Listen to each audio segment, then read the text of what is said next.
हुआ। एक constant struggle Bharat के साथ। बस। और वो जो जिहादी सोच है कि ये एक रिलीजियस ड्यूटी है भारत के साथ लड़ना, ये बड़ा महत्वपूर्ण है कि इसने भारत के खिलाफ अपनी लड़ाई को या पाकिस्तान की सेना की लड़ाई को इसने एक धर्म युद्ध की तरह अपने ऑफिसर्स और सैनिकों में उसको आगे, उस सोच को इसने आगे बढ़ाया है। और आपने सुना पार्थसारथी साहब कह रहे थे कि इसके बारे में जितना मैंने जाना, इसके बारे में इसके सीनियर रह चुके पाकिस्तान के और सीनियर ऑफिसर से बात की, उनका असेसमेंट ये है एक शब्द का कि ये जनरल पागल है। जनरल सिवाज। बिल्कुल बिल्कुल सौरभ, 3-4 चीज़ें इसकी बहुत इंपॉर्टेंट है। एक तो ये रेडिकल है, एक ये हिंदू मुसलमान में फ़र्क करता है। जिस प्रकार से इसने स्टेटमेंट दी थी आज से 2 वीक पहले कि हिंदू मुस्लिम दोनों अलग अलग हैं, रिलीजन अलग है, सोच अलग है, एस्पिरेशन अलग हैं, और एक प्रकार कार्यकर्ता ये बिल्कुल अलग करते हैं।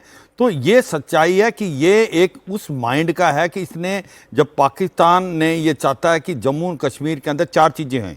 एक तो ये ISI के मदद से ये चाहता है कि वहाँ पर आपके जो स्लीपर सेल हैं, OGW हैं, उनका नेटवर्क 3 से 4 गुना बढ़ाया जाए। ये एक इसकी बहुत इंपॉर्टेंट चीज़ है। ये कहता है कि अगर हमने जम्मू और कश्मीर में कुछ करना है तो तूफ़ान हम वहाँ से पैदा करें। और दूसरा इसने कहा है कि पूरी जम्मू और कश्मीर में लश्कर तोबा जैसे मोहम्मद की जो लीडरशिप है उसको आप रिवाइव करें और आतंकवादी भेजें। और तीसरा इसका बड़ा इंपॉर्टेंट चीज़ ये है, ये कह रहा है कि जो लाइन ऑफ कंट्रोल में आप अपने आधुनिक से आधुनिक हथियार लाओ, क्योंकि जिससे उनको लग रहा था कि कहीं ना कहीं इनको मार पड़ रही थी भारत की फौज से, तो ये आधुनिक हथियार भी लाना चाहता। और चौथा, ये जो बहुत इंपॉर्टेंट चीज़ की कर रहा है, ये कह रहा है कि कहीं ना कहीं आतंकवादियों में और एक प्रकार से जो पाकिस्तान की फौज है उसमें और ज़्यादा कोऑर्डिनेशन कोऑपरेशन लाओ। तो ये सच्चाई भारत के लिए ये एक बहुत बड़ा खतरा है इसका रहना। इसका मतलब ये है कि आपको जो पॉलिसी है पाकिस्तान की, ब्लीड इंडिया विद 1000 कट्स, इसको ये बहुत आगे ले जाएगा, इसमें कोई शक नहीं कि ये एक ऐसा जर्नल है जिसका एम है हेट इंडिया। और ये कहेगा, इसको पता है कि अगर कन्वेंशनल वारफेयर में पाकिस्तान भारत से नहीं जीत सकता, इसीलिए जो ग्रे वारफेयर, सब वारफेयर, जो एक प्रकार से एसिमेट्रिक वारफेयर, ये आतंकवादी घटनाएं बढ़ाएगा। हम सोचते हैं कि अब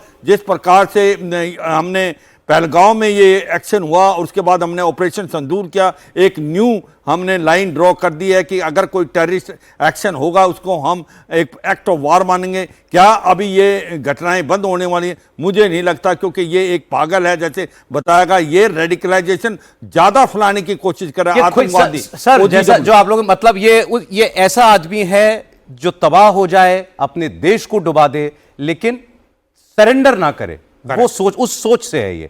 इसलिए हमें बड़ा सतर्क रहना पड़ेगा कि ये आइंदा भी जल्दी कुछ कर सकता है। और जैसा हमने बताया, जनरल सिन्हा यह गुरु मानता है जियाउल हक को अपना। जी हाँ, देखिए इनके इतिहास को जरा, इनके जीवन काल को यदि पढ़ेंगे तो अब पता चल जाएगा जियाउल हक के साथ क्यों आया। देखिए, एक तो 1968 बॉर्न है, ये इज़ फेयरली यंग। दूसरी बड़ी बात है इनकी जो मदरसे वाली है कि रावलपिंडी में ये मुजाहिर हैं, 2 मुजाहिर जनरल बने हैं पूरे इंडियन उसमें पाकिस्तान आर्मी में। एक तो परवेज मुशर्रफ साहब थे, एक ये हैं, क्योंकि ये इंडिया से, इनकी जड़ इंडिया में है, जलंधर से गए थे और पार्टीशन के समय गए। जो लोग गए मुजाहिर वो ज़्यादा रेडिकलाइज्ड हैं, ये माना जाता है पाकिस्तान के अंदर, क्योंकि उनको प्रूफ करना है। वहाँ पर मुजाहिर को मुस्लिम नहीं मानते हैं। इनके फादर को प्रूव करना पड़ा जब उन्होंने शुरू किया था। और जो रावलपिंडी का सबसे बड़ा मुस्लिम का ये है, उसके वो आज इमाम थे, उनके अंदर परवरिश हुआ है मदरसे के अंदर। मगर वहाँ से सबसे इम्पॉर्टेंट चीज़ जो है इसके बारे में समझने की, यहाँ के बात की है, मदरसा से निकलने के बाद पाकिस्तान मिलिट्री एकेडमी में गया है।